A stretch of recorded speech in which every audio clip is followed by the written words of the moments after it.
So what was your creative process early on as far as your pen game? Did you have to wait for a beat? Were you constantly writing in the notepad? What was Grav's early? So I'm a person that likes to write to the music. Because when I deal with music, it's always about the music. It's not about me. It's always about the music. It's always about the composition. So whatever the beat, whatever the music is saying to do, that's what I try to accommodate with. That doesn't mean that I can't put something that's written from something else on another beat, or I can't just write or whatever. But for me, like, I hear melodies and things in my head, you know, and like a lot of times, you know, I'll have, like, if I'm just writing without the music, then usually the beats in my head, or I'm gonna be beatboxing and writing it in my head or something like that. But usually I like to write to the music because, you know, music is about quality compositions and all the elements that, you know, cumulatively making a quality composition. So that includes not just the instrumentation, but what's gonna happen with the vocals, the melody, the cadences, and so forth. So, you know, like on Down to Earth, you know, the lyrics might be animated. You'll notice the flows switch up, and certain things might be more animated than something else or whatever, but it's usually what the music is. However the music is making me feel, how I should deal with it, then that's how I usually write. Still to this day, I like to write like that. Right. You know, and it doesn't matter whether I'm writing rap or I'm writing R&B or pop song, because I write a lot of different music. You know, I do like to write to the music. Always have, and it probably will stay like that. What early on, what kind of paying dues did Grav have to do to get his name known out there?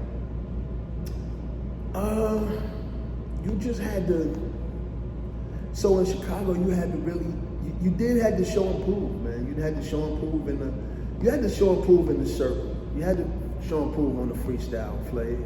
And if you could do that, then it did warrant a certain amount of attention or respect in the whole nine. And being from New York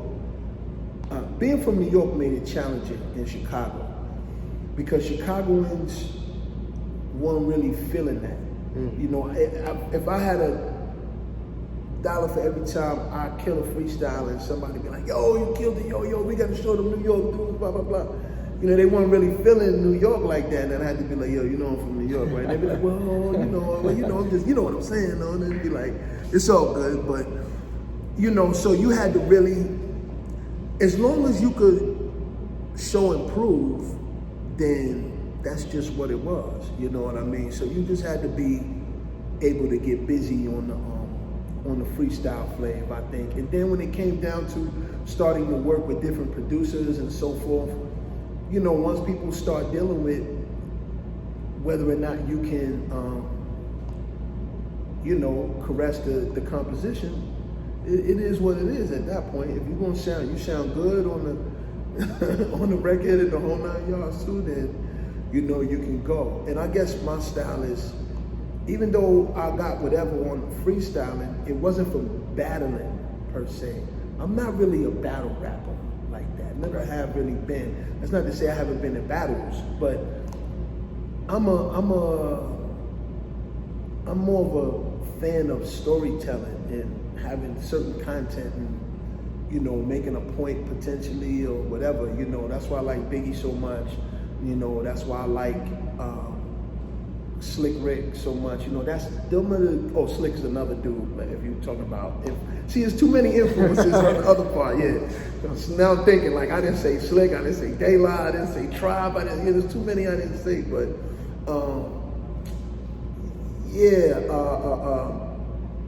as far as paying dues, you know, you just had to be on it and be, you know, be good, shit. You know, you just had to keep going at it, and you had to not be scared. You know what I'm saying? If it's a cypher going on and it's quality MCs in the cypher, you get in that cypher and show and prove, you're gonna get a notch. You get a notch. You know what I'm saying? And you get enough of that. I wasn't scared of the stage either, though. you know, so I'm not scared to get on the stage and get busy. And I'm very concerned about how the crowd is feeling as opposed to, you know, I'm not trying to get my rocks off. I'm trying to be a part of what music does for people. That's what I'm trying to do, is be a, so, you know, I guess that would be my dues. Other dues would be, you know, financially, you know, obviously there not being compensation at certain points and so forth. I would say, you know, that's some of the stuff. I could think about other things, but the New York-Chicago dynamic was challenging at times, because there are things, and still to this day, there are things that cats, you know, they kind of just don't want to give it up just because of that. You know, it don't matter how much you've done or whatever, they still be on whatever. But you know, me, I'm a hustler. I don't even pay it no mind. It's whatever. The truth is the truth. So, right. You know, it is what it is. Can you take us back to maybe an early Cypher that's memorable to you? I don't know. Damn, an early Cypher that's memorable? Somebody else would have to tell you that. Okay. You know, somebody else that saw something would have to tell, or heard something. I couldn't tell you that. I can tell you one. Okay. I can tell you one. And it's only because of the dynamics that I remember the Cypher. I don't remember nothing that was said or whatever. But there was, at the time, I was in a group first though, before it was just me. I was in a group called Indigenous Theory. Okay. So, and I remember one time there was this trip for something that was going on in I think it was Mobile, Alabama. We was all taking this bus ride up there for like this big event. And at the time, we had just did actually, you know, I did battle in the New Music Seminar and the MC battles. I did battle in them. Okay. Like it's stuff like that folks don't be knowing. I was in the Superman battles and all of that. Okay. So we was going to Alabama to do this big thing with a bunch of artists. And I remember in the hotel room, I don't know what hotel room we was in, but it was me, you know, the actor Freddie Rodriguez.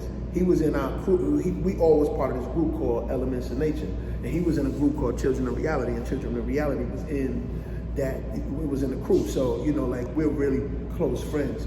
But it was me, him, Skeet from Original Flavor, Tash from Alcoholics, Timbo King, and standing at the door was Dame Dash and Jay-Z. Oh, wow. And so the Cypher was butter. I know the Cypher was butter because it was that Cypher that sparked this little relationship, a respect, camaraderie amongst Tash and Skeet. Because I remember when I saw them at the New Music Seminar at the MC battle, you know, the love was real. They got the poly when we was there. And Eddie Griffin was there too. Yeah, he was there too. That's how I found out he could pop lock it. All of that was back there. So that Cypher is maybe the only thing that sticks in my mind, just based on the people that were in the room in the whole 9 yards. I can't tell you the caliber of the flow, but the most interesting thing was everybody that was a rapper rapped except for Jay-Z. Him and Dame was just standing at the door doing them. I remember that. You know, I do remember that. I didn't even really know. I can't remember if I even knew who Jay was back then. You know, this was a long time ago. Man. Right. So I can't remember how hardcore I would have even knew who Jay was. Because your albums came out the same year, so he wasn't really that Jay-Z. Just that would explain. Because his Reasonable Doubt came out in '96 as well. Yeah, that would explain why. Yes, and this is before my album. Right. This is before my album. So nobody, he really wasn't on too many people's radars. He was original on some Original Flavor joint probably. You know what I'm saying? Right. Which explains Ski and the whole 9 yards. So that makes way more sense. But the event ended up being canceled because of something. So we took this long bus ride down there for basically nothing. And the people that was doing the joint was, my management at the time was this brother named Raymond O'Neal, and him and this dude Mike Shane, there was a publication here called Flypaper, and they were the ones behind that event, and something happened down there where it didn't go down. So, but I do remember the instance that cypher that was, you know, just like I said, just because of the people that was in the room, that, you know. But other than that, I can't tell you. I have to go dig up some guys who was around at that time and ask them about Grav. Yeah, I've been in nice. I can't remember details, but I do remember, like, I've been in good ciphers with Juice, good ciphers with Rubber, you know, good ciphers with Ants 13. Dirty? Dirty, right? Oh, hell yeah, yeah. Dirty, Ron, yeah, Dirty.